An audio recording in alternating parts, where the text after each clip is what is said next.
Kaedah 61. Iradul insya bisighatil khabar ablagu min iradihi bisighatil insya. Makna insya. Insya ni ayat yang memberi makna suruh, larang, doa dan lain-lain. Itu insya dalam bahasa Arab yang dimaksudkan di sini. Makna insya yang disampaikan dengan lafaz khabar lebih mendalam artinya daripada menyampaikannya dengan lafaz insya sendiri. Sebenarnya perbincangan yang agak tinggi. Dalam ilmu balaghah dia ada satu bab khabariyah lafzan insya'iyah maknan. Kadang-kadang sesuatu ayat tu bentuk zahir dia nampak macam cerita, tapi dia bukan cerita sebenarnya. Sama ada yang memberi makna suruh atau larang. Itulah orang panggil khabariyah lafzan insya'iyah maknan. Kadang-kadang kita nampak macam cerita, sebenarnya dia bukan cerita, dia doa, harapan. Yang ni kena perhati sangat, banyak dalam Quran. Kalau kita tak perhati, kita tak nampak lah kenapa Allah SWT buat gitu.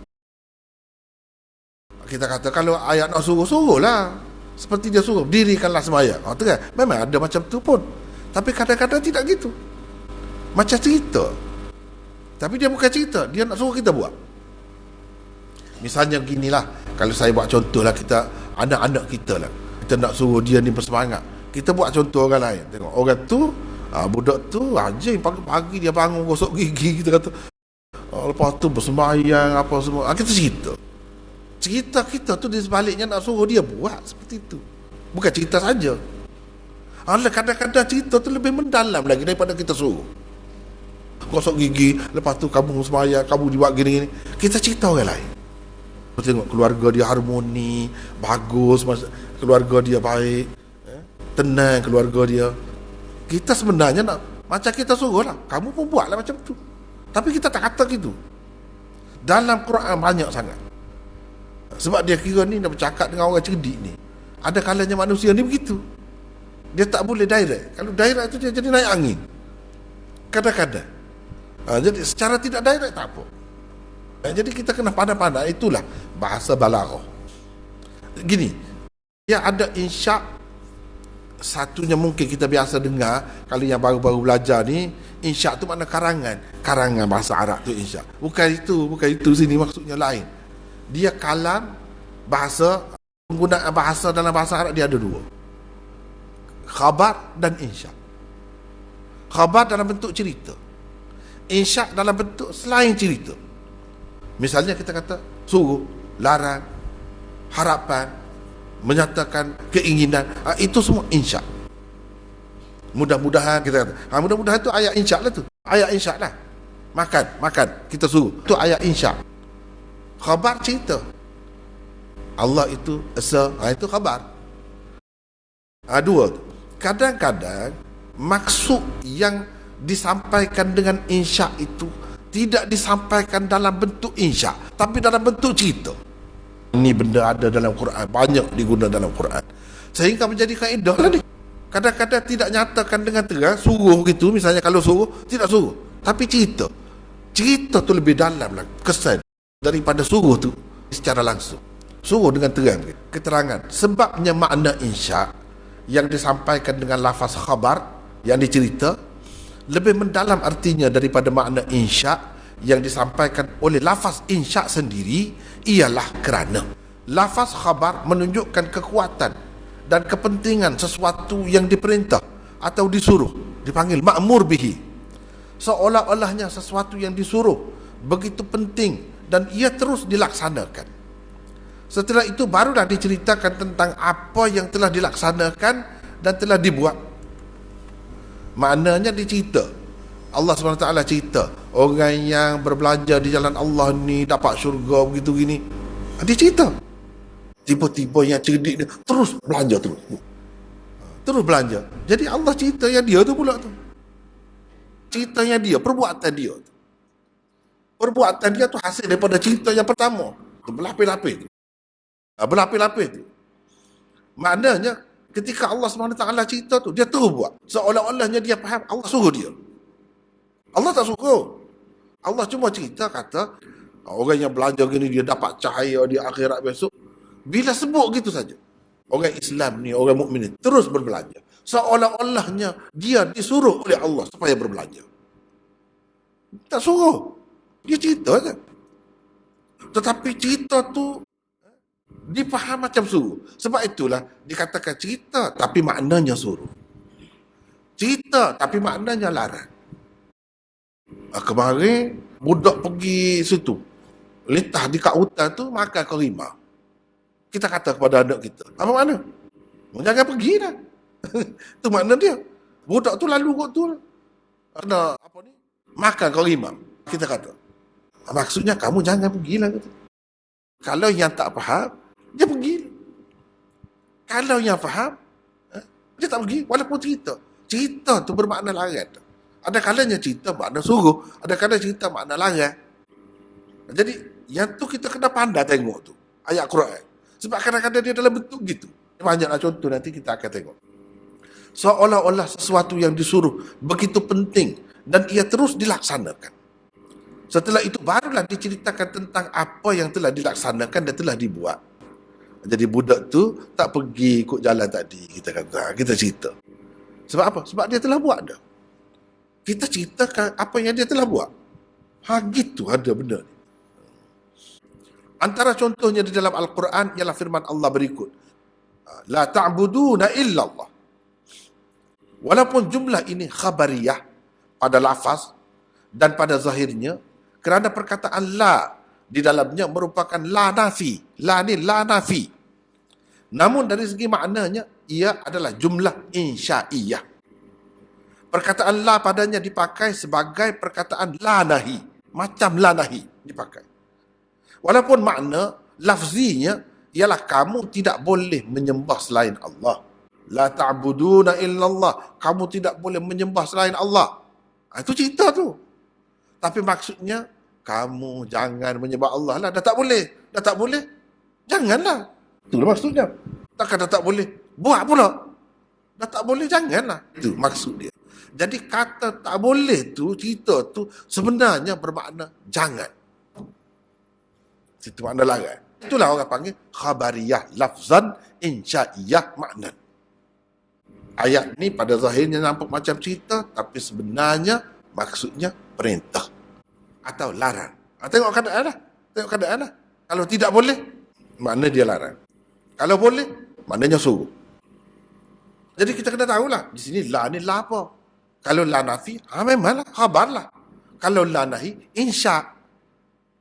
La ta'buduna ada nun. Ada nun ni. Kepada yang belajar dia tahu la ta'budu ada nun. Kalau la ni la nahi la ta'budu tak ada nun. Mana? Jangan kamu sembah. Melainkan Allah. Dia mesti tak ada nun. Dia mesti tak ada nun. Dia la ta'budu illallah. Ini makna larang. La ni kita kata la nahi. Apa buktinya? Pasal nun tu tak ada. Tapi tadi ada nun. Memang ada nun pun dalam Quran. Sebab apa? Sebab la ni la nafi. Bukan la nahi. Kalau la nafi bermakna ayat ini ayat khabar, cerita. Kalau la nahi bermakna ayat ni ayat insya. Walaupun ayat ni khabar sebab dia la nafi, tapi makna dia tu. Makna di sebalik dia tu. Di sebalik kata tidak boleh kamu menyembah kecuali Allah, tak apa makna? Kamu jangan sembah lah. Kecuali dia. Jangan sembah yang lain. Itu makna dia. Kan orang yang berakal akan faham gitu. Akan faham gitu. Walaupun makna lafzinya ialah kamu tidak boleh menyembah selain Allah. Tetapi makna sebenar yang dikehendaki daripadanya ialah makna insya-nya. Iaitu janganlah kamu menyembah selain Allah. Itu makna insya dia tu. Makna insya tu zahirnya tak ada. Hanya makna ada. Benda inilah yang kita kena faham. Bila kita baca Quran. Ini termasuk kaedah ni. Apabila dikatakan kamu tidak boleh menyembah selain Allah, berarti kamu dilarang daripada menyembah selain Allah. Seolah-olahnya dikatakan kepadamu, jangan kamu menyembah selain Allah. Itulah maksudnya. Baik. Insya dalam rupa khabar.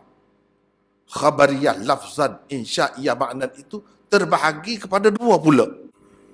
Insya' dalam rupa khabar. Rupanya khabar, tapi maknanya insya. Jadi khabariyah lafzan, insya'iyah makna dalam bahasa Arabnya. Terbahagi kepada dua pula. Satu, sirah nafi. Dipakai dengan arti nahi. Macam tadi. La ta'buduna. Itu sirah nafi. Dipakai dengan makna nahi. Jangan. Yang kedua, sirah mudhari'. Dipakai dengan arti amar. Lafaz tu lafaz mudhari'. Mana cerita lah. Kalau mudhari' mana cerita lah. Tapi ia dipakai dengan makna amar. Makna macam fi'il amar. Perintah. Dengan makna perintah atau suruh. Di bawah ini dikemukakan beberapa contoh sirah nafi dipakai dengan arti nahi. Di bawah ini dikemukakan beberapa contoh sirah nafi. Tadi satu dah tadi. La ta'buduna illallah tu. Tapi dipakai dengan arti nahi.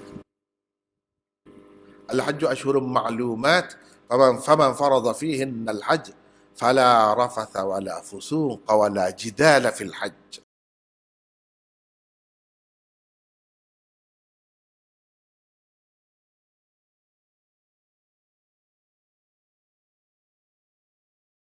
Ini yang saya garis. Di sini la nafi. Zahirnya la nafi. Tapi maknanya la nahi. Di sini makna cerita tu. Cerita tidak ada rafas. Tidak ada fusuk. Tidak ada jidal.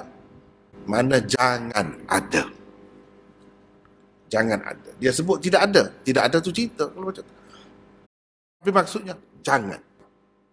Maka tidak boleh rafas. Cakap, lucah dan sebagainya lah. Berbuat fasik dan berbantah-bantahan di dalam masa mengerjakan haji. Bahagian ayat yang bergaris di bawahnya adalah khabariyah lafzan insya'iyah ma'nan. Ini yang bergaris ni saya garis. Maka tidak boleh rafas. Tidak boleh rafas. Tak boleh. Cerita tu berbuat fasik tak boleh juga. Berbantah-bantahan pun tak boleh juga. Kalau dalam bahasa Arabnya fala rafasa wala fusuqa wala jidal.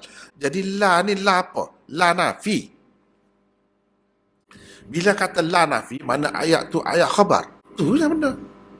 Ayat khabar. Dia tidak ayat insya. Nafi yang terdapat di dalamnya dipakai dengan makna nahi. Takdir kalamnya ialah fala tarfusu wala tafsuqu wala tujadilu fil hajj. Oleh itu jangan kamu bercakap percakapan-percakapan yang lucah, yang berdosa. Jangan kamu melakukan sesuatu perkara yang fasik, dosalah. Wala tujadilu. Jangan kamu melakukan rafas, jangan berbuat fasik dan jangan berbantah-bantahan dalam masa mengerjakan haji. Walaupun cerita, dia bukan cerita. Maksudnya larang, jangan. Nombor 2. Ini contoh Quran.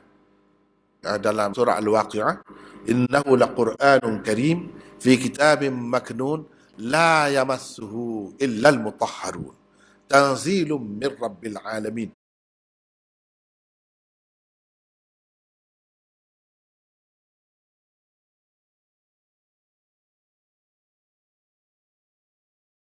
Jadi yang naknya di sini la yamassuhu illa al-mutahharun. Khabariyah mengikut setengah-setengah ulama, ini khabariyah lafzan insya'iyah makna.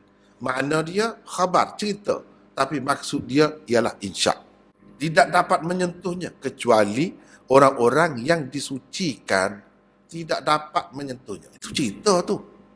Ayat cerita tu. Ayat ke-79 dipakai sebagai khabariyah lafzan insya'iyah makna oleh segolongan ulama. Bagi mereka ia seharusnya ditakdirkan fala tamassuhu illa wa antum tahirun. Jadi bila dia tidak dapat disentuh kecuali orang-orang yang disucikan, maka janganlah kamu menyentuhnya melainkan dalam keadaan kamu suci. Gitu maksud dia. Tidak boleh ia disentuh kecuali oleh orang-orang yang suci. Maksudnya orang-orang yang tidak suci jangan sentuh. Sebab itulah ramai yang kata tak boleh sentuh Quran kalau berhadas. Dia pakai ayat ni khabariyah lafzan insya'iyah makna. Adakah semua pakai begitu? Tak. Imam Bukhari tak pakai begitu. Daud Zahiri tak pakai begitu. Dia kata khabar lah. Apa khabariyah insya? Khabariyah lafzah insya ya makna dia tak mau pakai. Dia tak mau pakai macam tu. Dia kata ini betul-betul cerita ni. Tak perlu kita takwilkan macam ni. Jangan gitu. Tak perlu. Tak ada jangan. Tak boleh. Tak boleh ni. Sebab itu kita kena tengok siyak dan sibak.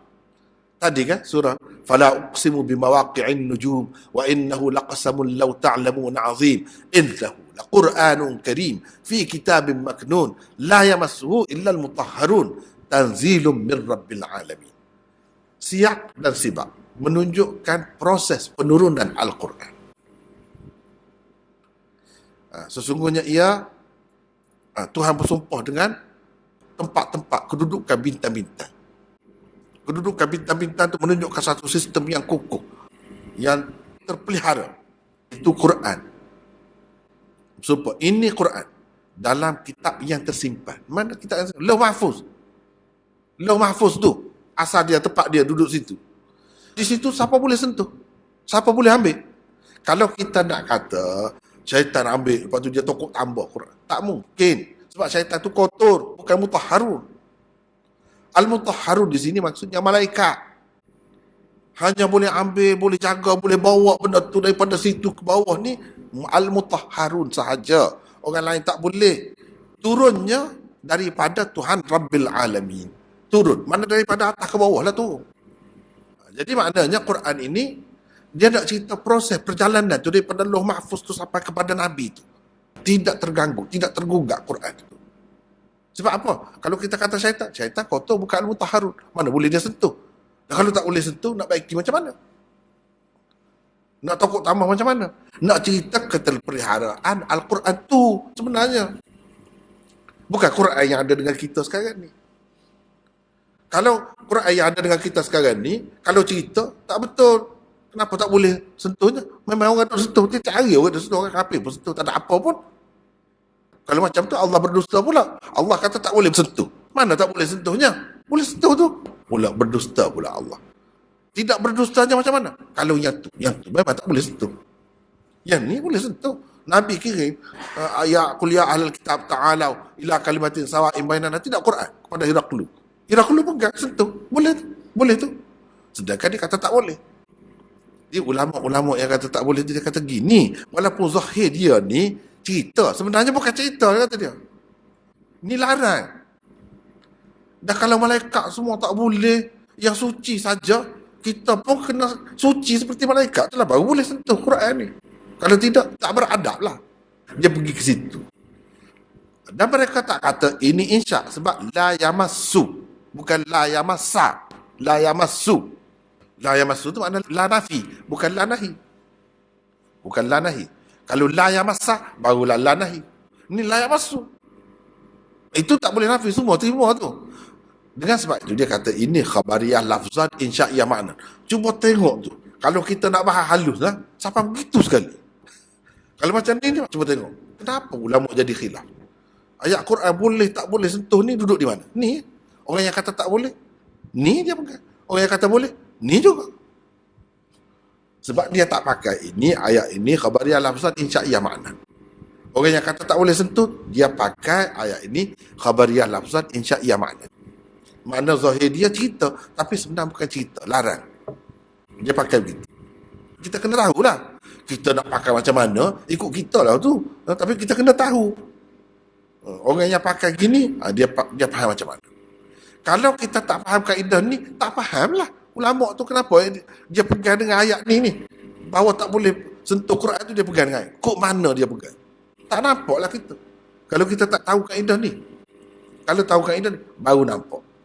Dari situlah mereka menyimpulkan Al-Quran tidak harus disentuh, melainkan dalam keadaan seseorang suci daripada hadas kecil dan hadas besar. Kenapa tidak digunakan saja sighah nahi seperti yang ditakdirkan itu? Kalau macam tu senang. La tamassu Al-Quran. La tamassuhu. Kata gitulah. Kenapa dia tak kata gitu? Sebab kaedah ni lah. Jawapannya ialah kaedah ke-61 yang sedang dibincangkan ini, iaitu iradul insya' bisighatil khabar ablagu min iradihi bisighatil insya'. Sebab kaedah ni Kenapa Allah SWT tak kata begitu? Sebab kata begini lebih mendalam makna dia. Kepada orang yang bijaksana, orang yang tahu dah adab dengan Allah, dah Tuhan cerita macam tu. Takkan dia nak buat lagi. Cukup dah tu. Lebih daripada larang dah tu. Dia faham gitu. Dia larang dah tu. Cuma dia larang dalam bentuk ayat cerita. Seperti kita buat contoh tadi lah. Budak tu kemarin, tu lalu ikut situ sangat. Kena faham kau rimau. Kita cerita. Maksud kita apa? Kita nak larang anak kita jangan pergi. Itu maksud. Jadi kita kata begitu. Contoh sirah mudhari', khabar. Contoh sirah mudhari', maknanya khabar lah. Yang dipakai dengan arti amar, insya. Pula adalah seperti berikut. Wal walidatu yurdi'na auladahunna haulaini kamilain.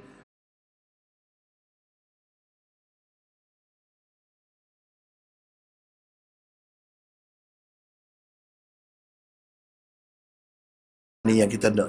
Ni yurdi'na ni mudhari'. Ni fi'il mudhari'. Bila fi'il mudhari' guna gini, maknanya cerita ni, ayat cerita ni. Tapi kalau dalam terjemahan ni tak. Dia pakai kaedah ni dah. Pakai kaedah ni dah.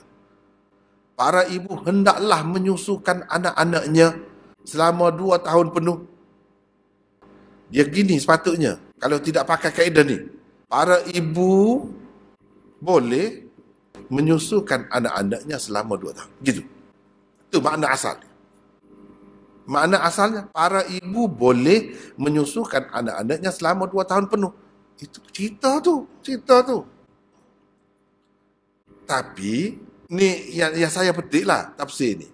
Dalam terjemahan. Dia buat gitu. Betul ke tidak? Betul. Dia pakai kaedah tu. Tapi kalau orang terjemah begini, betul ke tidak? Betul. Mengikut asal. Makna asal. Para ibu hendaklah tu insya' tu. Harapan tu, minta tu. Harapan supaya dia buat gitu. Hendaklah. Dia sebut hendaklah ni, ini insya'. Permintaan. Bukan cerita. Mana seseorang yang Allah minta supaya ibu ni buat gini. Bukan nak cerita kata boleh saja. Tidak. Nak cerita itu dikehendaki. Itu permintaan lah. Semacam permintaan lah. Bahagian bergaris dalam ayat di atas adalah yang berkenaan. Jika dilihat kepada lafaznya, maka ia merupakan sirah mudhari' yang memberi arti para ibu boleh menyusukan anak-anaknya selama 2 tahun penuh. Boleh. Bukan wajib. Boleh. Kalau nak, boleh. Kalau tak nak pun boleh juga. Gitulah kira-kira. Ia hanya satu cerita, khabar. Tetapi di dalam terjemahan yang diberikan di atas sebagai contohnya, sirah mudhari' yang merupakan khabar itu telah dipakai dengan arti insya'. Kerana itulah ia diterjemahkan dengan para ibu hendaklah menyusukan anak-anaknya. Perkataan yurdi'na ditakwilkan dengan liyurdi'na. Li yurdi'na. Dia kena ada lam tu. Baru memberi makna hendaklah. Kalau tak ada lam tu, tak boleh. Tapi kenapa dia bubuh juga? Sebab khabariyah lafzan, insya'iyah makna. Itu. Di sini juga kaedah ke-61 digunakan. Ayat yang kedua. Wal mutallaqatu yatarabbasna bi anfusihinna thalathata quru'.